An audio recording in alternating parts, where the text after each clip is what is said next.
todos y cada uno de ustedes. Qué bueno que nos pueden acompañar. Yo quiero entrar de lleno en la prédica, en la enseñanza, y querría pedirle favor que pudiéramos hacer una oración, primero para que el Señor nos hable esta mañana, pero también tengo mucha carga por lo que como país seguimos viviendo y por la escalada de casos del COVID-19 que están habiendo y pues yo quiero pedir que Dios nos dé la victoria con respecto de eso. Entonces quisiera aprovechar esta oración para ambas cosas y le pido a usted que se una conmigo. Padre que estás en los cielos, tu palabra enseña que cuando nosotros oramos, cuando entramos en relación contigo, tú escuchas nuestros ruegos y atiendes nuestras súplicas.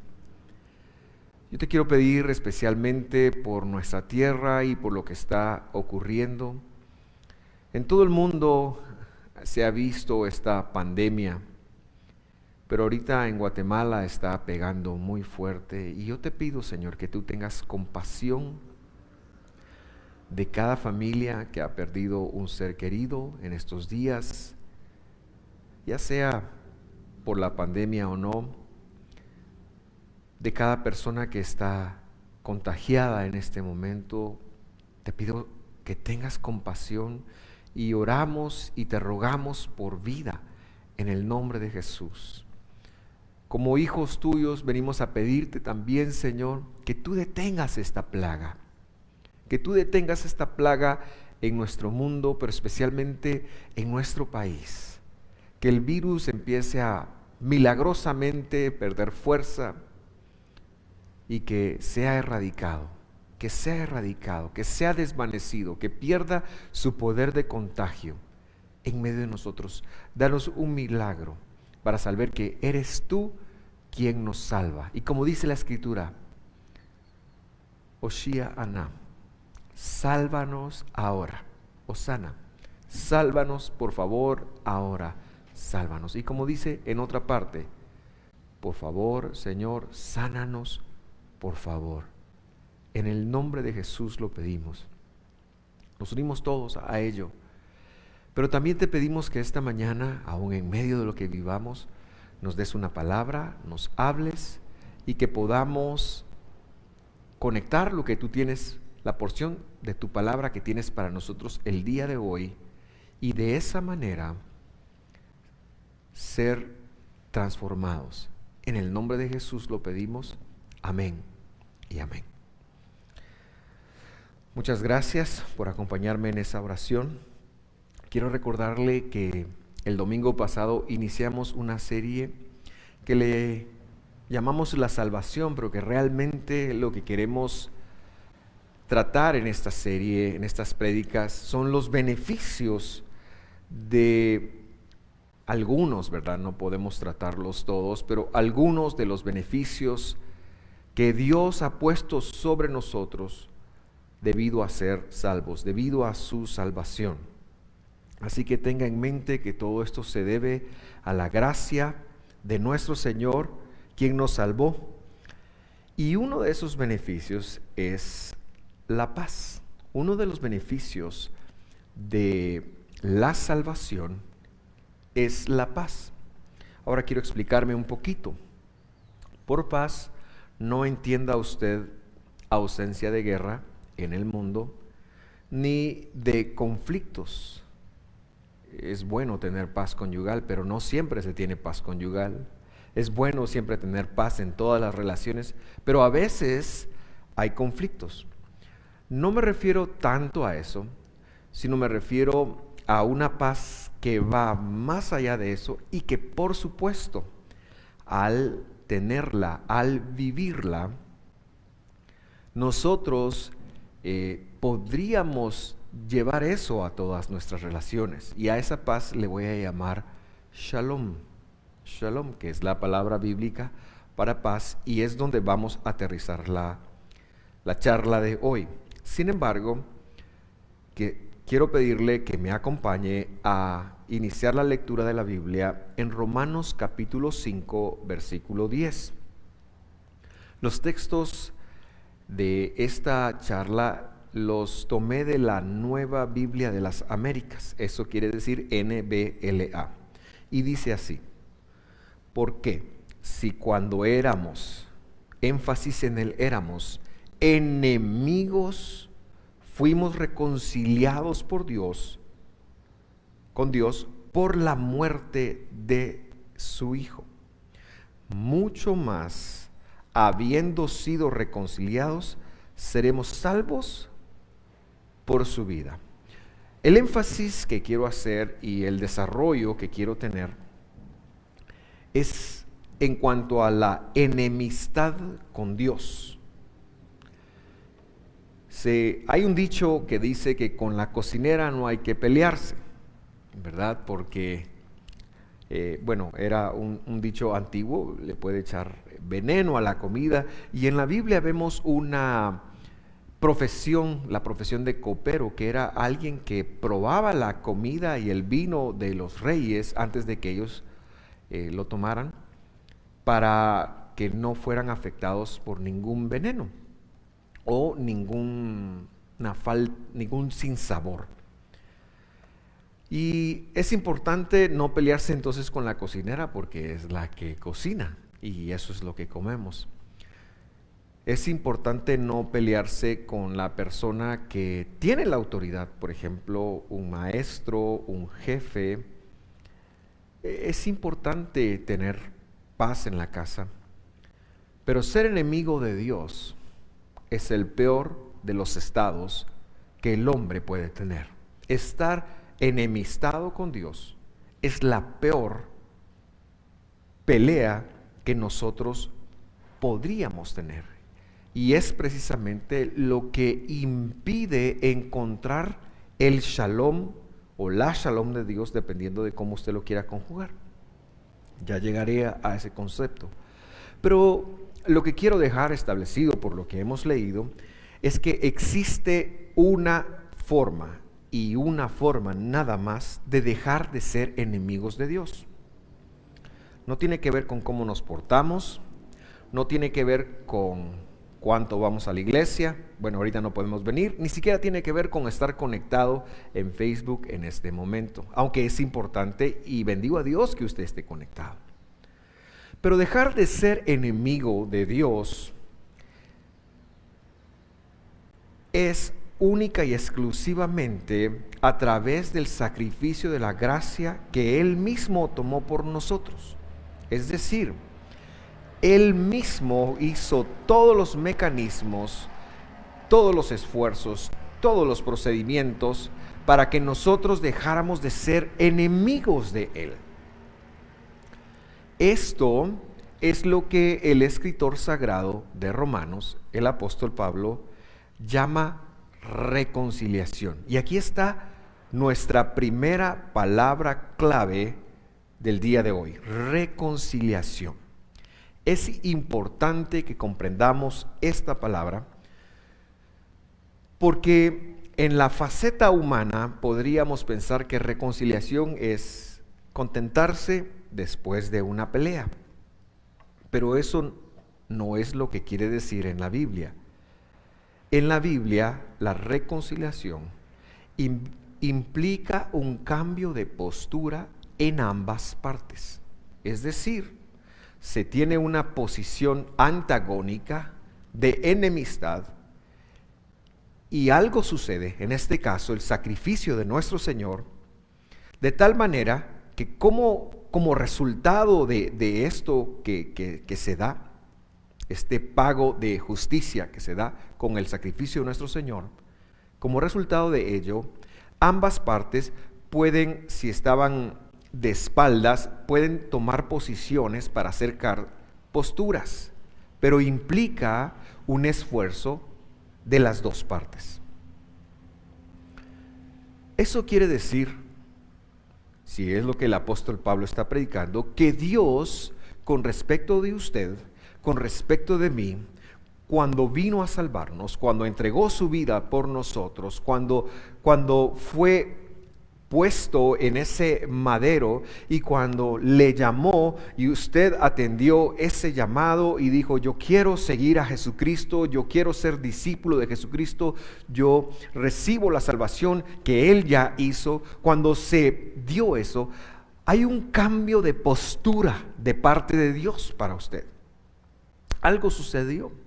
Quiere decir que Él cambia su postura, en la cual solicita la justicia, el peso de la justicia que redunda o que resulta en la muerte, porque la Biblia es muy clara en decir que la paga del pecado no es otra cosa más que la muerte.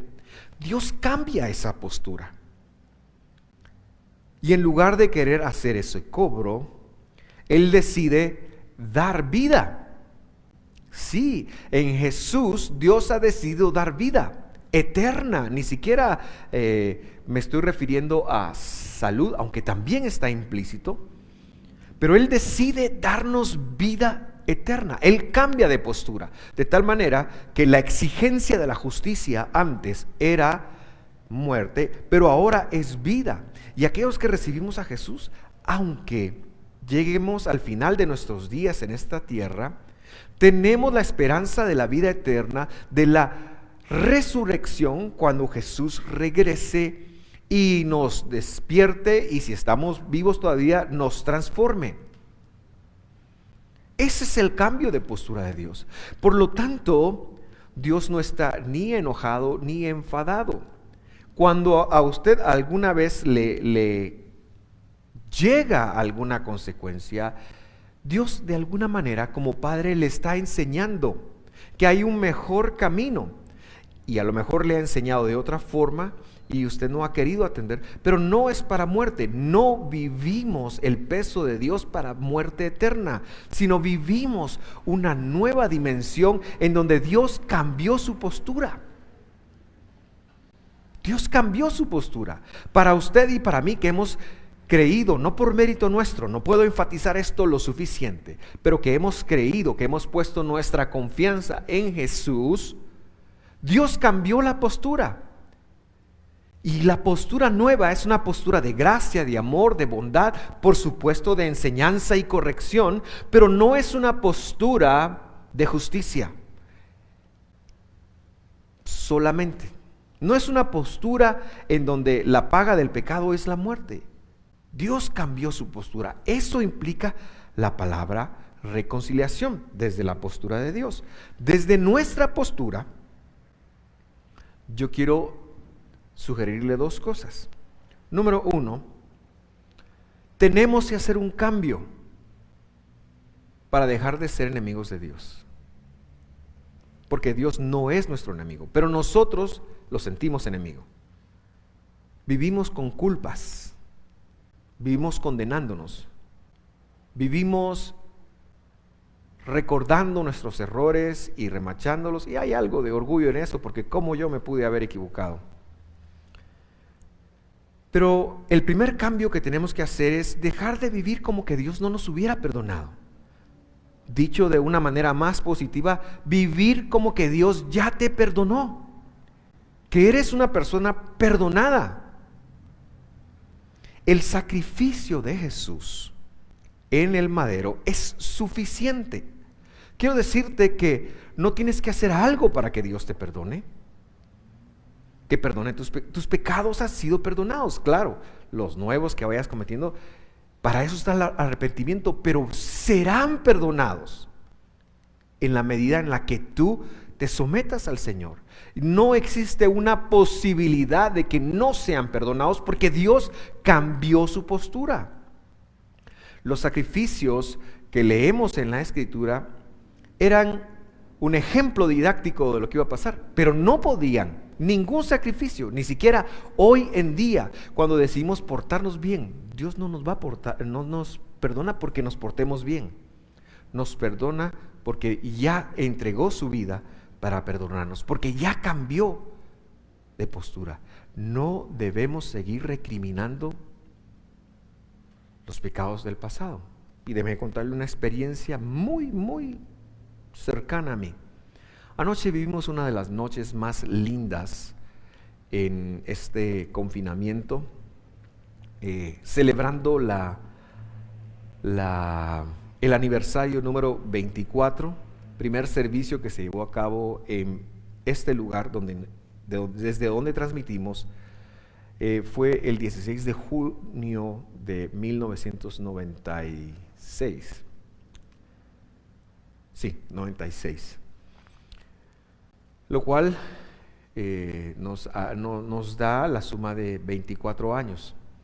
Y entonces ayer en los preparativos, por lo que nos está tocando vivir y el confinamiento, la parte técnica estuvo a cargo de su servidor. Y hubo un par de asuntos en donde dos videos importantes, el video del hermano Juan Carlos y el video de mi papá, se quedaron sin sonido. ¿Y sabe qué? Fue mi culpa, fue mi responsabilidad. Y entonces yo cuando colgué y cuando terminó todo el evento, en lugar de estar endulzado, se lo dije a mi esposa en la noche, estoy molesto porque yo la regué. Y ella me dijo unas palabras muy sabias. Suéltalo, porque ¿qué puedes hacer? Y lo solté. Así que hoy estoy contento. Le estoy contando eso porque estoy contento. Porque no debemos de vivir en nuestros errores ni en sus consecuencias. Debemos de aprender a entender que Dios nos ha perdonado y que ese perdón es el más importante y el que más cuenta. No hemos de ganarnos el afecto de Dios porque Él ya nos ama. No hemos de ganarnos la bendición de Dios. Él ya nos quiere bendecir. Hay otras cosas que tenemos que hacer para ver la bendición y el respaldo, pero no lo ganamos. Así que hemos de aprender a vivir en la gracia que nos salvó. Esa es la primera implicación, nuestra responsabilidad en la reconciliación, nuestro cambio de postura. Pero la segunda cosa es precisamente eso: ser responsables. ¿Qué implica la responsabilidad una vez Jesús me cambie? Implica seguir a Jesús. ¿Qué es seguir a Jesús? Cambiar mi vida. O sea, yo no lo voy a cambiar para ganarme la gracia ni el perdón de Dios. Eso lo tengo que recibir. Yo voy a cambiar la vida porque Jesús me está marcando una senda. Y entonces el enemigo, ese que se mete en mis pensamientos, ese que me da culpa, ese que me da condenación, ese que me hace sentir como que no valgo, ese que me quita la estima, ese que continuamente me está bombardeando por todos lados con pensamientos de que Dios no me ha perdonado, de que no vivo bien, no tendría por qué tener argumentos. Porque el que está en Cristo es nueva criatura. ¿Qué quiere decir eso? Está siguiendo a Jesús y por lo tanto está teniendo un cambio de vida. Tenemos que saber que al ser reconciliados con Dios, el sello de eso, el sello de la reconciliación en nuestros corazones es que no podemos bajo ninguna manera seguir haciendo lo que hacíamos. Necesitamos cambiar. Ese es el sello. ¿Cómo sé yo que Dios me ha perdonado? Porque yo quiero ser mejor para Dios. Porque yo quiero cambiar mi vida. Porque no me contento, no encuentro contentamiento siguiendo la vida como la vivía anteriormente. Debo de empezar un discipulado continuo siguiendo la enseñanza de Cristo Jesús que está en su palabra, en toda su palabra. Su palabra es mi mapa, es mi constitución. Y entonces, en lugar de acomodarme a mis percepciones, a mi humanidad que es caída, a mi deseo de recibir, a mi egoísmo, a todo lo que yo traigo a la relación con Dios, empiezo a pedirle a Él un cambio. Y Él empieza a revelar su palabra hacia mi vida de cuál es ese cambio y yo empiezo a seguir ese cambio. Esa es lo que implica el segundo cambio de postura. Bendito sea tu nombre. Así que yo le dejo con eso. Pero antes de seguir, quiero sugerirle que cuando usted tenga una disputa familiar, especialmente conyugal, no se arreglará a menos que las dos partes estén dispuestas a hacer un cambio. Aunque usted sea el ofendido o la ofendida, no puede haber reconciliación verdadera o bíblica si se exige solo cambio de una de las dos partes. Pero bueno, eso es para una reunión de matrimonios o de relaciones. Sin embargo, se lo quería dejar a usted. Ahora sí, aterricemos en lo que es el concepto bíblico del shalom. Y para ello, quiero irme a Números, capítulo 6, y quiero hablar con usted la bendición sacerdotal. La bendición sacerdotal. Números, capítulo 6, versículo 22. Dice: entonces el Señor dijo a Moisés: habla a Aarón y a sus hijos y diles: así bendecirán a los israelitas. Les dirán: ese es el pueblo de Dios. Así se bendice al pueblo de Dios. Usted lo escucha en esta iglesia todos los domingos cuando terminamos. ¿Por qué lo escucha así? Porque así se bendice. Eso es idea de Dios, no es idea mía. Hoy hay una canción que está cobrando mucha fama. La escuché ya en castellano, originalmente la vi en inglés, que se basa en este versículo. Te bendiga y te guarde, dice en español. En inglés es Lord bless you and keep you. Y luego pasa mucho tiempo diciendo amén. Y me gusta mucho. Ayer precisamente oí esa canción en hebreo, ya la sacaron en hebreo. Así que es muy importante la bendición. Pero no me quiero extender en la bendición porque mi tema es la tercera bendición. Son 3 bendiciones. La primera está en el verso 24 y dice: el Señor te bendiga y te guarde. Esa bendición tiene que ver con incremento. Bendecir es incrementar y te guarde es cuidado. La segunda bendición y la tercera bendición están relacionadas en sí mismo, y aquí es donde quiero detenerme. Versículo 25 dice: el Señor haga resplandecer su rostro sobre ti y tenga de ti misericordia. La segunda bendición tiene que ver con la gracia de Dios, y tenemos que conectar algo. No hay un nombre, una esencia, algo de Dios que podamos entender más que el nombre de Jesús. De hecho, por eso el Evangelio es tan claro en decir que a Él se le dio un nombre que es sobre todo nombre, sobre el nombre de Jehová, sobre el nombre de Adonai, sobre el nombre de el Altísimo, sobre el nombre de Elohim, sobre cualquier nombre. El nombre propio de Dios, Jesús, Yehoshua, quiere decir, traducido en Reina Valera 95, Jehová salva. Ese nombre es el nombre sobre todo. Los demás tienden a ser atributos. Y hay 2 atributos mayoritarios en los nombres de Dios. Uno es el atributo del amor, de la gracia. Y es el atributo que está hablando acá. Que Dios haga resplandecer su rostro. Y si te lo puedes imaginar, es como que del rostro del Señor saliera luz para tu vida. Y tú recibes esa luz. Eso es gracia. Pero la tercera bendición dice, versículo 26, me parece que acabo de leer el 25, ahora el 26.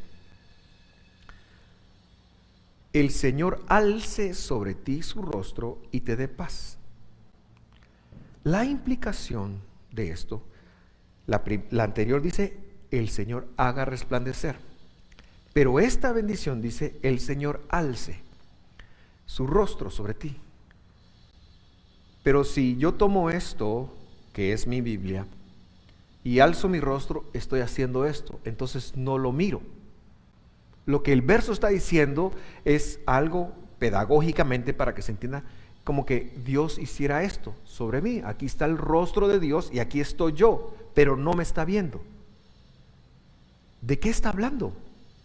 Está diciendo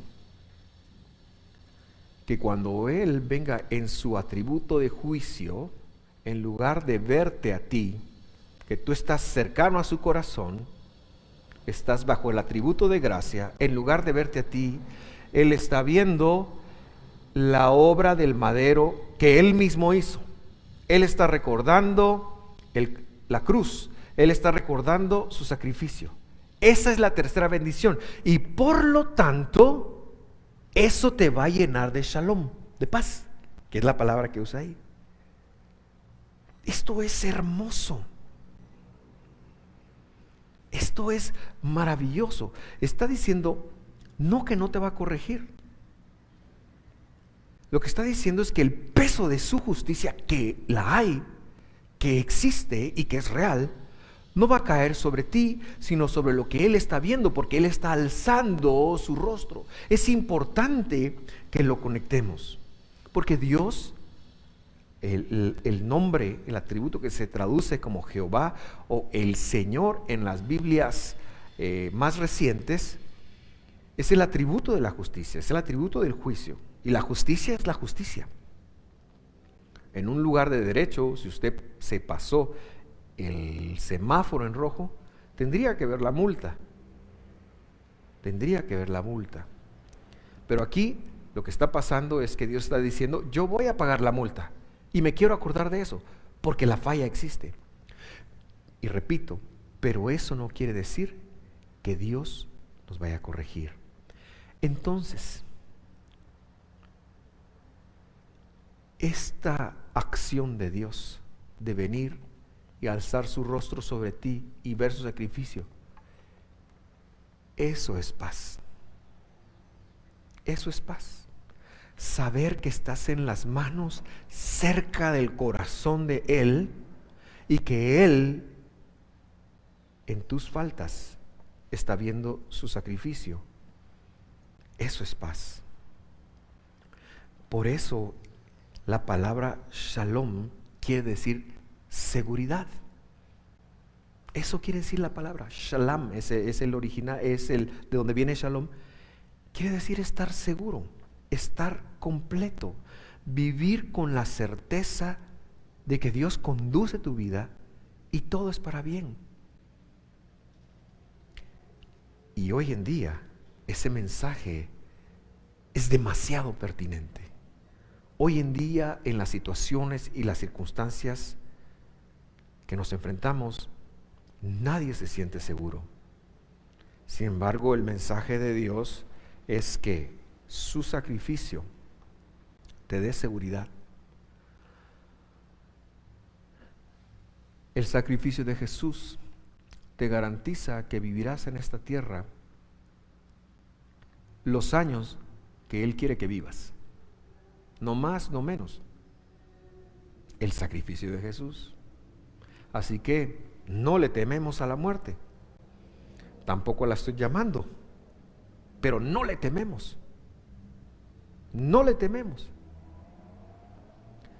El sacrificio de Jesús, el estar seguro, la paz de Dios, quiere decir que aunque a veces toque enfrentar algún quebranto de salud, hay una esperanza, hay una salida,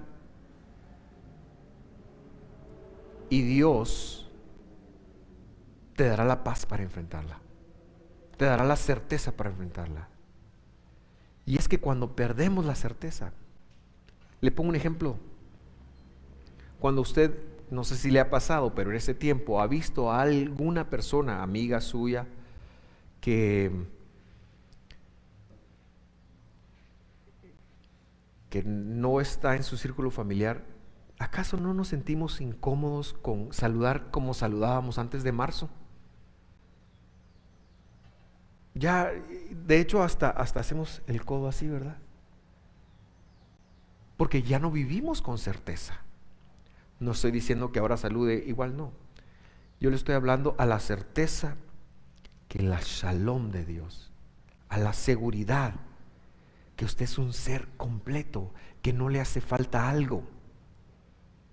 que usted tiene su destino, para dónde va, que usted está por ello siguiendo los pasos de Jesús.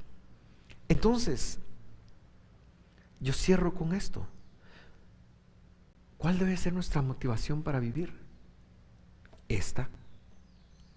No deje que el maligno, ni ninguna voz usada por él, las voces de muerte, las voces de preocupación, las voces de quebrantamiento, las voces que vienen por todos lados, las voces que encuentran eco en nuestros temores, en nuestra ansiedad sobre todo, no deje que eso le vuelva a engañar, porque es lo que es, un engaño. El sacrificio de Jesús en el madero provee shalom, certeza, seguridad. No porque no la ganamos, Él la dio. Provee el camino para transformar mi vida y empezar a caminar como debo caminar. Aunque a veces nos toque la corrección de nuestro Dios que nos ama. Porque dice el apóstol, una leve tribulación momentánea produce en nosotros cada vez más un eterno peso de gloria. Así que no deje que las tribulaciones lo saquen. Usted viva seguro. Enfrente las tribulaciones, recordando la prédica de la semana pasada, las promesas. Enfréntelas así. Pero su destino está asegurado. Hace muchos años, los más jóvenes no lo recordarán, pero estábamos ensayando con el Ministerio de la Alabanza en Zona 13. No ensayábamos en Misco porque era muy lejos, imagínense. Y una de esas noches de ensayo se dio un partido entre Guatemala y Brasil. Era la primera vez que jugábamos, o no sé si la primera vez, pero esa vez los nuestros hicieron un juego tan bueno que cuando llegó la hora del partido, dejamos el ensayo ahí, teníamos las prioridades claras. Ya habíamos ensayado, nos juntamos antes de ensayar. Gabriel lo recordará. Y fuimos a ver el partido y de repente, no recuerdo en qué minuto, Brasil metió un gol. Íbamos 1-0. Y luego llegó un momento que recordaremos los que estábamos ahí y muchos de ustedes, en donde hubo un tiro de esquina y el Pin Plata, cuyo único defecto era que es rojo, aquí hay rojos, por cierto. Pero bueno, le hicieron un centro. Pero gracias a Dios era guatemalteco, ¿verdad? Le hicieron un centro. Y él, chiquito y todo, se elevó y empató. Y para nosotros, en ese momento histórico, era la victoria más grande que nuestro fútbol había tenido esa noche ahí en la iglesia. ¿Qué distanciamiento social ni qué 8 cuartos? Fue en los 90, 97 probablemente, no recuerdo cuándo. Y nos abrazábamos y gloria a Dios y todo. Nos fuimos a comer después. Éramos hermanos por ese bendito gol y ese empate. Hubo cohetes, sí es cierto. Y bueno, yo recuerdo eso muy, muy alegre. Años después, estaba viendo el partido y yo dije, no lo voy a ver porque... Y se me ocurrió un pensamiento chistoso, porque de repente esta vez no mete el gol el Pin Plata, el mismo partido, pero tal vez no lo mete y perdemos, ¿verdad? Y nos quitamos esa gloria. Pero fue un pensamiento fugaz. Inmediatamente yo recordé que sabía el marcador. Querido hermano, debido al sacrificio de Jesús, ya sabemos el marcador final. Y el marcador final se llama vida eterna. Todo lo demás cae por su propio peso y esto es más importante. Y cierro con el versículo de Romanos capítulo 5:1. Por tanto, habiendo sido justificados por la fidelidad. Ponen fe ahí, hermano, pero entonces uno piensa que fe es mi fe la que me justificó. No me justificó mi fe, me justificó la fidelidad de Dios, que le dijo a Abraham que iba a venir y que vino. Justificados por la fidelidad. tenemos shalom con respecto de Dios. Tenemos seguridad con respecto de Dios, del que puede cambiar el marcador. Conocemos el marcador final por medio de nuestro Señor Jesucristo, a quien es toda la gloria y toda la honra. Amén. Oramos. Padre que estás en los cielos, estoy tan agradecido porque puedo no vivir la vida angustiado, con ansiedad, con muerte en mi corazón y en mis pensamientos. Porque independientemente de las situaciones y las circunstancias que ocurren, puedo vivir la vida tranquilo, seguro, sabiendo que habitamos, como dice la Escritura, en el hueco de tu mano, sabiendo que tú sigues conduciendo el mundo. Qué pertinente es para este tiempo eso, Señor. Vengo a alabar tu nombre y agradecerte por ello, porque tú decidiste salvarnos y hacer una obra. Y un día, cuando regreses, nos darás la victoria final, aún sobre la muerte. Pero mientras eso llega, quiero pedirte que nos llenes de tu shalom. Que caigan de nuestros ojos, de nuestro corazón, de nuestras emociones, de nuestras percepciones, las escamas de duda, de incredulidad, de preocupación, de culpabilidad, de condenación. Y lo que impide que vivamos en felicidad. Porque lo que no dije, pero digo en esta oración, shalom quiere decir felicidad, realización, seguridad, paz. Ayúdanos, Señor, en ello. Es mi privilegio en este momento, mientras usted sigue esta oración, invitar a recibir a Jesús a quienes no le han recibido.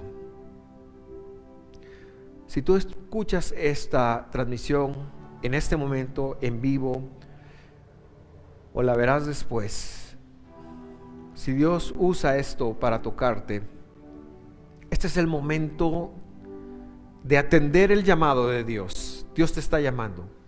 Si tú nunca le recibiste en tu corazón, hoy debes de hacerlo. Mañana no lo tienes. Hoy, si oyes hoy su voz, no endurezcas tu corazón. Te hablo a ti. Yo quiero invitarte a recibir a Jesús en tu corazón, a decirle: Señor, yo te abro las puertas de mi corazón.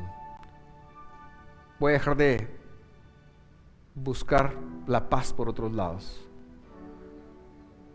y voy a buscar al que me puede dar la paz. Quiero que hagas esta oración conmigo